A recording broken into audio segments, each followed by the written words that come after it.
ఇప్పుడు చెప్పండి. లక్ష్మణరావు, అది కంటిపురం విలేజ్, పెద్దపేట జీపీ, అనంతగిరి మండలం, అల్లూరి సీతారామరాజు డిస్టిక్. ఇక్కడ బిఎస్ఎన్ఎల్ సిమ్ నేను ఇంచుమించు 6 months వాడాను. ఒక 10 days నెట్ పని చేస్తే 10 days ఏమొచ్చి కాల్స్ పని చేస్తాయి. కాల్స్ పని చేసినప్పుడు నెట్ పని చేయదు, నెట్ పని చేస్తున్నప్పుడు కాల్స్ పని చేయవు. తర్వాత పని చేయకపోతే నేను ఎయిర్టెల్ కింద నా సిమ్ మార్చాను. తర్వాత ఎయిర్టెల్ మారిపోయిన తర్వాత మ్యాక్సిమం చాలామంది కూడా నెట్ పని చేయదనేసి అందరూ ఎయిర్టెల్ కింద మారిపోయారు. ఇప్పుడు మరి ప్రజెంట్ ఎలాగైతే 3 నెలలు అవుతుంది, మాకు తెలియదు. మా పేరు బడినేని సంసన్ రాజు అండి.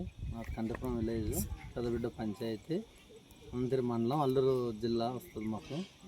మాకు ఇక్కడ సిగ్నల్ ప్రాబ్లం అయితే బిఎస్ఎన్ఎల్ అయితే మాకు పని చేయకపోవడం వల్ల మేము అదే సిమ్ములు మళ్ళీ జియో కింద మార్చుకుని మేము మళ్ళీ వాడడం అయితే అవుతుంది. మరి ఇప్పుడైనా ఒకవేళ మాకు దీన్ని సిగ్నల్ ఏమైనా పెంచి దీన్ని ఒకవేళ మాకు ఉపయోగపడేటట్టుగా చేస్తే ఖచ్చితంగా బిఎస్ఎన్ఎల్ సిమ్ములను మేము మళ్ళీ వాడాలనుకుంటున్నాం. గవర్నమెంట్ మాకు దాంట్లో అమౌంట్ కూడా తగ్గుతుంది. మాకు జియో ప్రైవేట్ వాడు అది నచ్చిన ఏ టైంలో ఎంత వేసుకుంటున్నాడో మాకైతే తెలియదు. తప్పనిసరిగా మేమైతే రీఛార్జ్ చేయించుకోవాల్సి వస్తుందండి. ఇది మా ప్రాబ్లం.